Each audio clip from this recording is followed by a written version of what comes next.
Bharuch local crime બ્રાન્ચને મળેલી બાતમીના આધારે આજે ભરૂચના નબીપુર નજીક વોચ ગોઠવી હતી। આ દરમિયાન એલસીબી પોલીસની ટીમને બાતમી મળી કે મહારાષ્ટ્ર પાર્સિંગના એક આઈસર ટેમ્પોમાં વિદેશી દારૂ આવી રહ્યો છે। આથી પોલીસને મળેલી પાકી બાતમીના આધારે વોચ ગોઠવતા એક આઈસર ટેમ્પો કે જેનો નંબર MH14LX 6769 છે તેને રોકી તપાસ કરતા તેમાં પ્લાસ્ટિકના કેરેટોની કવરિંગમાં ભારતીય બનાવટનો વિદેશી દારૂનો જથ્થો ઝડપી લીધો હતો।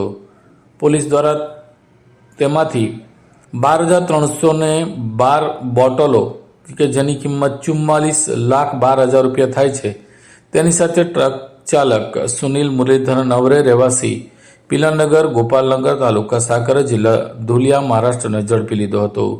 જ્યારે કે પોલીસે સંજય જોરા દેસાઈ રહેવાસી વેડરો સુરત, અનિકલ પાડેલ રહેવાસી નાસિક અને ટ્રક ડ્રાઈવર કે જેનું નામ સરનામું જણાયેલ નથી તેને વોન્ટેડ જાહેર કર્યા છે। પોલીસે વિદેશી દારૂ કિંમત 34 લાખ રૂપિયા, મોબાઈલ ફોન અને 10 લાખ રૂપિયાનો ટ્રક કબજે કર્યો છે અને તેની સામે નબીપુર પોલીસ મથકમાં ગુનો દાખલ કરી તપાસ શરૂ કરી છે।